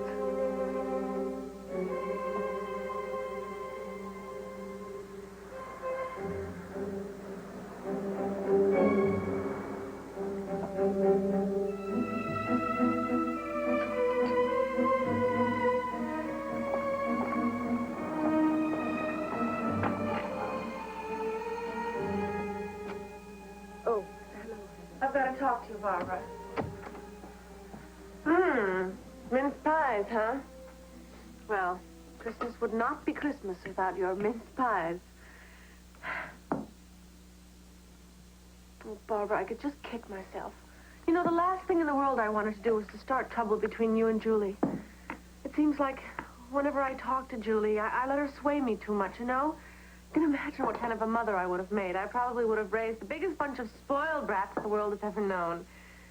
So I'm sorry. I'll shape up. I promise.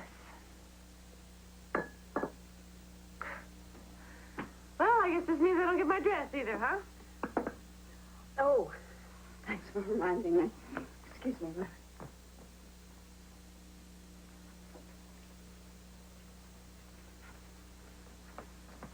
Merry Christmas.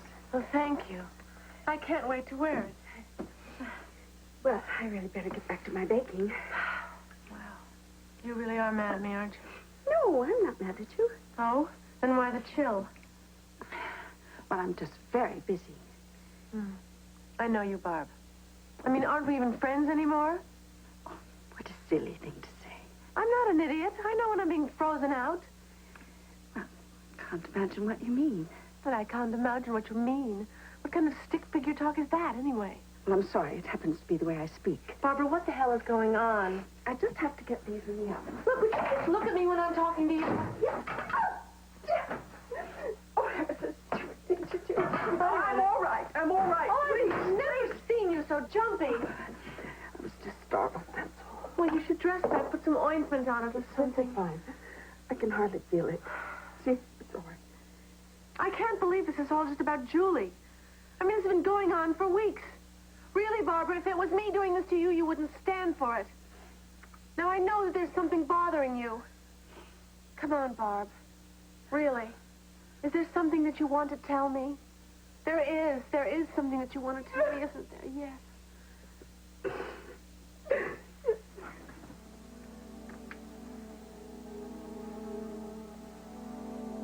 Go ahead.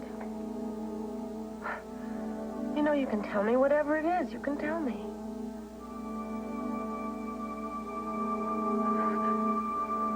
You can tell me anything. This is me, Helen. Please, Barbara, tell me what is bothering you.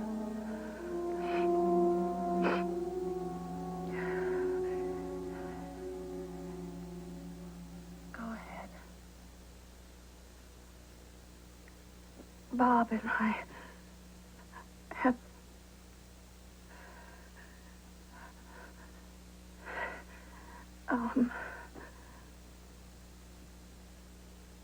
been having problems. What? When he comes home at night, I'm not here. But that doesn't happen that often. More than he's used to. You mean the art classes? Spending time with me? Yes. Yes, he needs to have some attention paid to him, too. But he can't be upset that you have interest. I mean, that you're doing things. If it makes you happy, how can he be upset? Helen, you've asked me to tell you, and I've told you. I see. Oh. I'm sorry, Barbara. I go overboard sometimes. I've done this before. I see that I've really messed things up now, and it's up to me to straighten them out somehow. No. Really, you've been very sweet, but there's nothing for you to do. Just, take it a little bit easier. Take it a little bit easier. Just a little bit. Yes, well, we'll get through Christmas, and we'll fix this. We will. Now, there.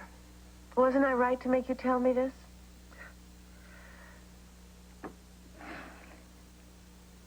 Everything's going to be all right.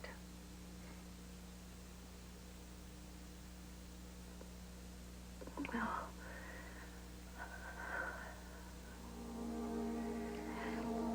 I better get back to my baking now.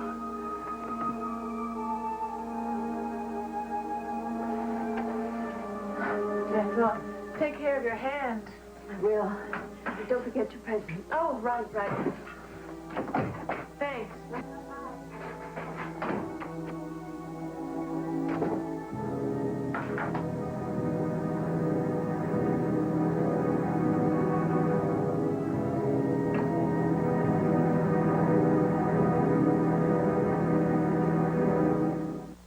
In just a few moments, we will present the conclusion of Pack of Lies, this evening's special production on the Hallmark Hall of Fame.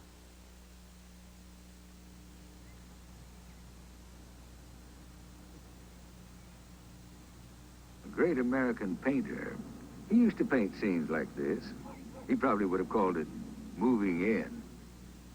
A special day for Mrs. Jackson, in more ways than one.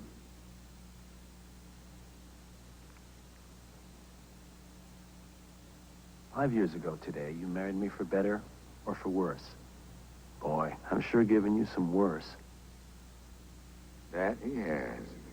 Men are sometimes slower to grow up than women. Thanks for being patient. Thanks for being my best friend. Happy anniversary. Our anniversary was yesterday. You're kidding. I'm kidding. Why you? When you care enough to send the very best, go to Hallmark. In 1910, something remarkable happened at the YMCA in Kansas City. A young man, J.C. Hall, founded the Hallmark Card Company on little more than his own dedication to the very best. His office, a tiny fourth-floor room. Under the bed, shoeboxes held the company's entire inventory. He believed a greeting card should brighten every life it touches. And this wonderful idea still guides us at Hallmark today. When I saw the card you gave me, and I read the words inside, I was touched. It made me feel so good. I almost cried. Thank you, Miss. Oh, look at that. It's so nice to be remembered, but of course that's just your way. Thank you for this Hallmark and this special day. Helping people express their feelings, the idea has grown from one man's vision to the thousands of us at Hallmark today. And I hope that you will see what I'm really giving you is a part of me. Hallmark, when you care enough to send the very best. Monday, Newhart has a chance to be the town hero. You can smell the wind. But guess who his rival is? Let's hear it for Joanna. Uh-oh. Then, who's the woman with designs on Julia's son? She is a little long in the tooth. She's 34. Maybe in dog years. Monday. For the next 3 weeks on Thursdays, television's most popular drama draws closer to its surprising season climax. I'll take care of Peter. I bet you will. Knots Landing. And now we present the conclusion to our production of Pack of Lies, tonight's special presentation on the Hallmark Hall of Fame.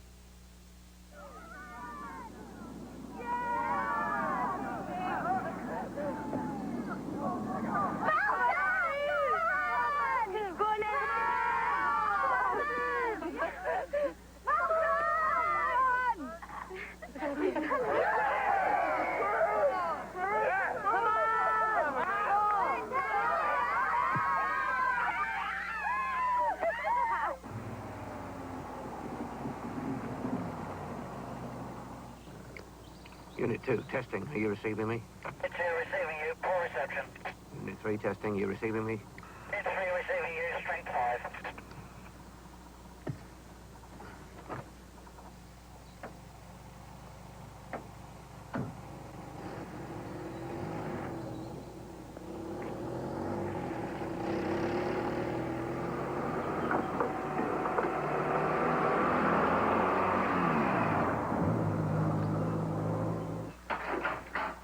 Mr. Jackson? I'm sorry to disturb your Saturday, but...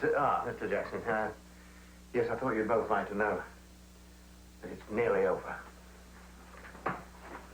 Powell will be here shortly. He'll go straight to the Schaefer's house, and of course we shall arrest him. But what about Helen and Peter? Yes. We shall be picking them up, too. That is the plan.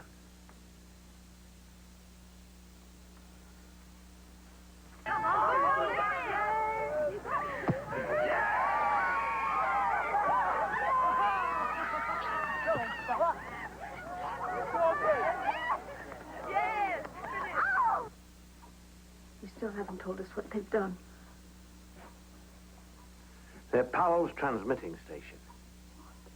He brings them information, and they send it direct to the KGB headquarters.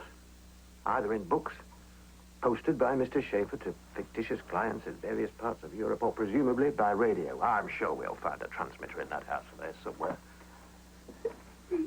I'm sorry to put it to you so so bluntly, Mrs. Jackson, but I'm afraid there's no longer any doubt at all. Your friends are communist agents with many years of experience behind them. And they're Americans, by the way, not Canadians. Americans? You mean she's not from a farm in Canada? No, there's no farm, I'm afraid, and no Aunt Sophie either. I wish there was something I could do to soften the blow. You know what I wish? I wish you'd never come here. I'm sure. I wish you'd never set foot in this house. Now, let's not stop blaming Mr. Stewart. It's not his fault. And Helen may have lied to us, but you've gone one better. You made us lie. We've even lied to our own daughter. I'm sure she'll realize that you were just doing your best to protect her. Please, stop making excuses. People like you can always make excuses for everything. It just makes me feel ill. Now, come on. There's no point in upsetting yourself. I'm not upsetting myself. Let's face it. I've betrayed Helen just as much as she betrayed me. Oh, no, come on, Barbara. Let's not forget how this started. Helen and Peter came here pretending to be what they weren't. That's where the betrayal began. Pretending to be our friends. Weren't they our friends then? Was even that a lie, our friendship? I'm sure that was perfectly genuine. There's no reason to doubt that. No reason? There's every reason to doubt everything she's ever said or done. I've never had many friends. Not close friends, not what you'd call close. And Helen, I mean, she could be loud and tactless and overwhelming. But my God, I loved her. Unit 4 here. Test call, Governor. Receiving. Receiving, Unit 4. Make sure you all stay in that tent. You must try not to judge yourself too harshly, Mrs. Jackson. I mean, it won't do anyone any good, at least of all yourself. What will happen to them?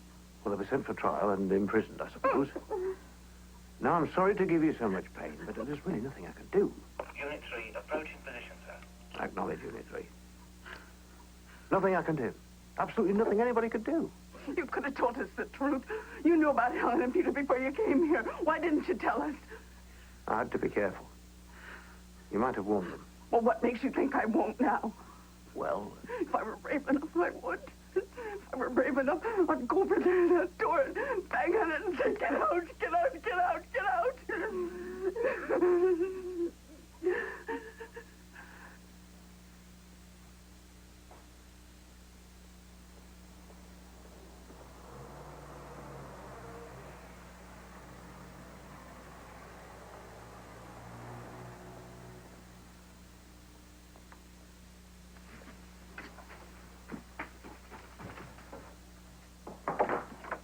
Mr. Stewart, Mrs. Schaefer's coming across the road. we know. We've seen her. Thank you. When do we go to the kitchen, door? Mrs. Jackson? Yes, you do, because your car's outside, and she knows you're here.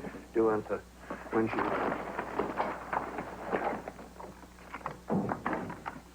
Central to all units, central to all units. I'm going off the air. Repeat, off the air. Oh, hi, Bob. Hi. How are things on your side of the street? Oh, sunny. Is Barbara home? No, actually, she's not. She's just gone down the road to borrow something. Will she be back soon? Well, I don't know. I'm not sure about that. Shall I get her to give you a ring when she comes back? Or you can leave a message. Oh, no, actually, see, I wanted to show her something. Well, like I say, she's not... It's not here. Well, you know, it's no great secret. I just want to show her the dress. Oh, you're wearing a new dress? Yes. Yeah. Oh. This is the dress that Barbara made for me, see? Yes, I know. I just wanted to show it to her. You know, how it turned out. So? Well, you know me. I don't notice this sort of thing. Bob. Well... You know, Bob, as long as we're alone, I wonder if I could talk to you about something. Yes, sure. What about? You know, I gather from Barbara that you might feel that I've been, well, monopolizing her, or, I don't know, getting in the way or something. In the way of what? Well, between you and her. Barbara said that? Not exactly, but I think that's what she meant. You know, art classes, our little excursions, that it was bothering you.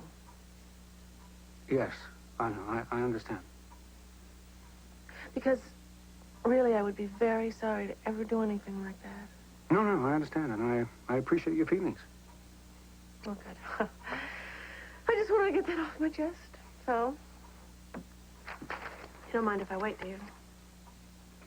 For Barbara?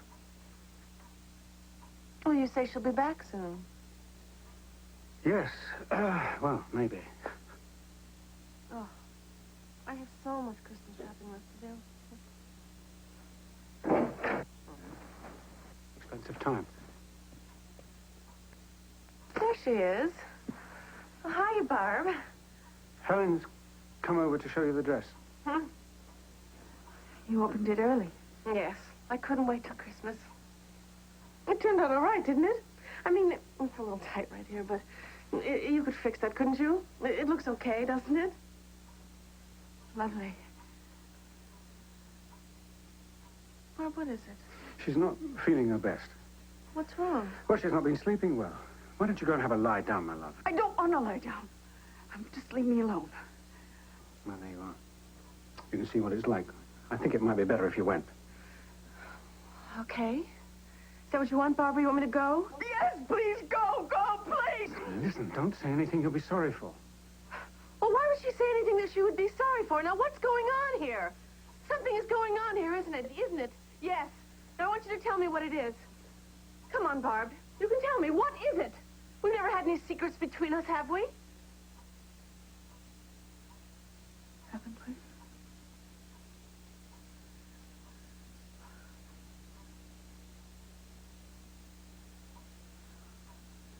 I'm sorry. I'm so sorry. Perhaps Bob's right. Perhaps I better just lie down.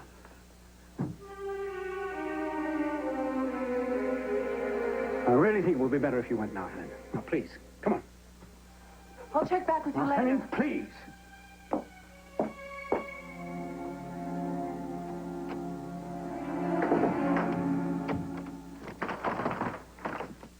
Central to Automobiles. Any developments? Unit 1? Negative. Unit 2? Negative. Unit 3. You in position at the back of the house? Can you see it? Yes, sir. I'm going upstairs. Do you want me to come with you? No, thank you.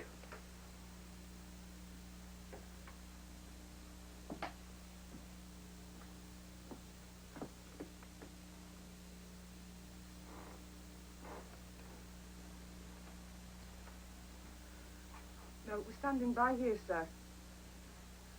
Okay, where is he now? What's his ETA at this location? Right, I will.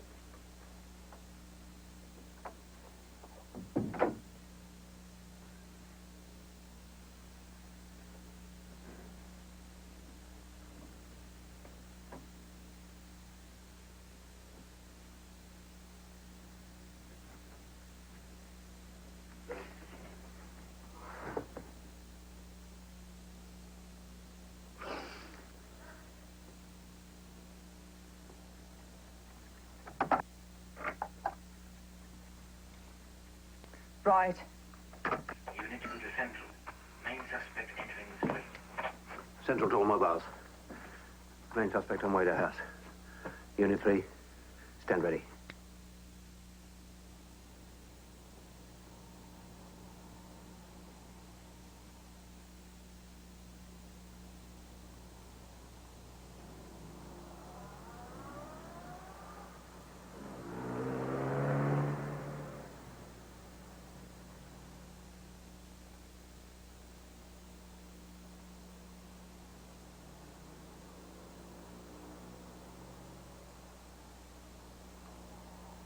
Central to all units. Wait for my signal.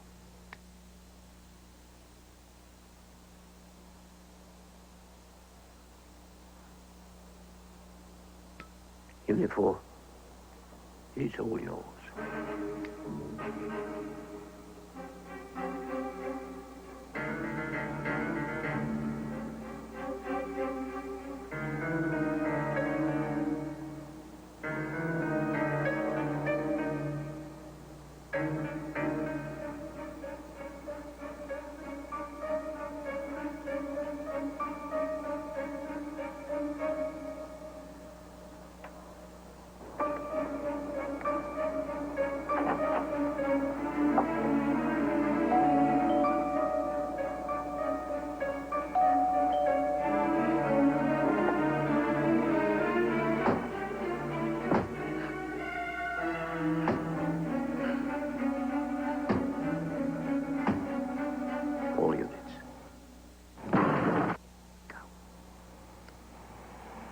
Sally, they need us over there now. Coming.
Dad, what's happening over at Auntie Helen's house?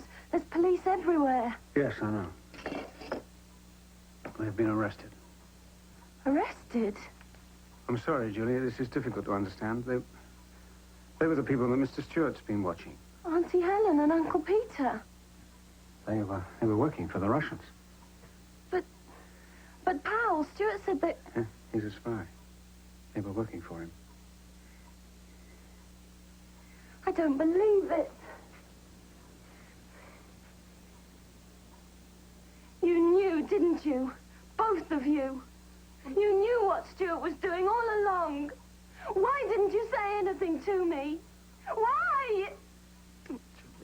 How could you? They're our friends.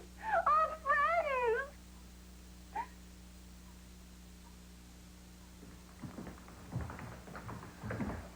You okay? Yeah. I feel a bit scared.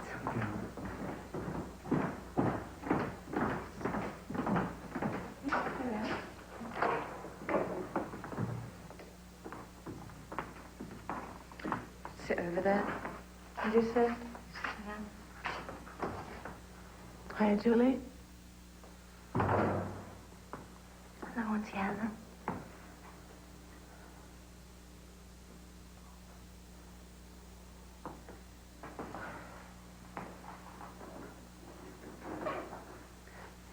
They have this rule that if you're under 18, you have to have someone older to come and visit.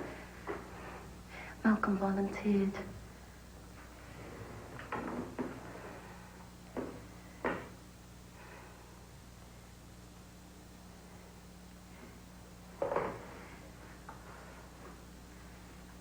Now that I'm here, I don't know what to say. Why did you come? What happened there, Julie? I didn't know what was going on, Auntie Helen. They didn't tell me. All they said was that they were looking for some man who came and visited sometimes. Then one day I got home and you and Uncle Peter were gone. It was all so sudden. I didn't get a chance to say anything to you. Well, what did you want to say? Goodbye, I suppose. Since then, I've just kept thinking who it is I thought I'd be saying goodbye to. I mean,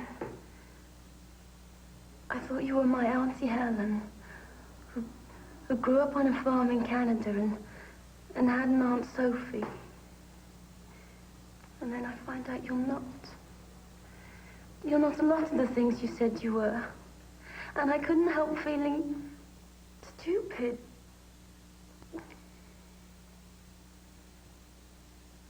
What I feel about you, Julie, has always been real. Is that what you want to know? I've missed you. I miss Peter. They don't let us see each other. I don't regret what I did. We believed in it.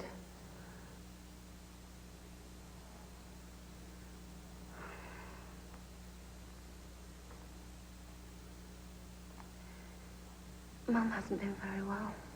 No? She hasn't been the same since. Well, who has? Oh, all that time. Your mother. In and out of your house. Your kitchen. That dress. Oh, I did sense that something had changed toward the end. The possibility that your mother could knife me in the back had never really occurred to me. She really had me fooled, didn't she?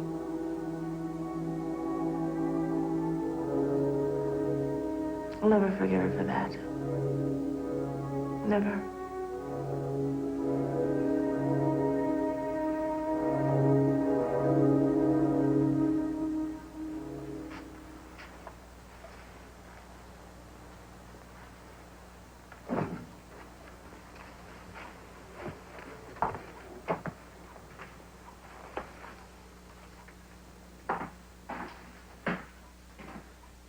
Well, Mum. Been gone all day. I was visiting a friend. Anyone I know? No. Oh, Mum, your tea's cold. Is it? Shall I make you another? No. Don't make a fuss.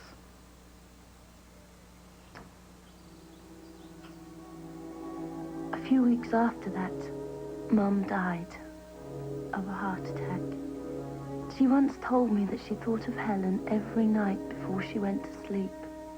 Every night, I suppose, until she died. Thank you for joining us for tonight's Hallmark Hall of Fame. We hope you have enjoyed this evening's production of Pack of Lives, brought to you by Hallmark Cards of Kansas City and the fine stores everywhere that feature Hallmark products.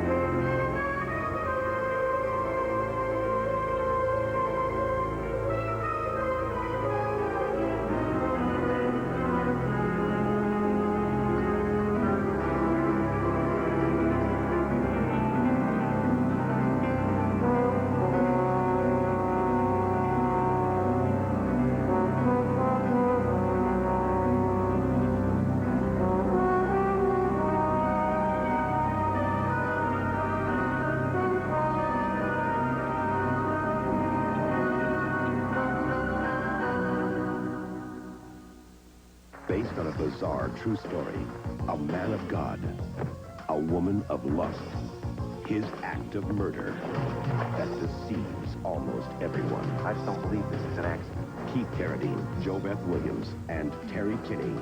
Murder Ordained, starting Sunday, May 3rd on CBS.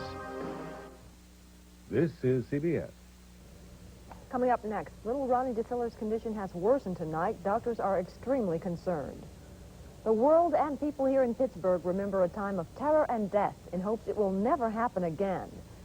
And there are memories of another day when a burning reactor in the Soviet Union spewed radiation. We'll tell you what the Soviets say about the disaster now. Also coming up, thousands march in Pittsburgh in what's becoming a tradition of helping area children. And in sports, the Phillies slam the Bucks in a big way. Hit deep to left field, down the line, chasing is Cangelosi to the corner, and that ball is gone. A grand slam home run for Lance Perry. Good evening, I'm Ron Clayton. And I'm Vicki Yates-Orr. Eyewitness News Update is next.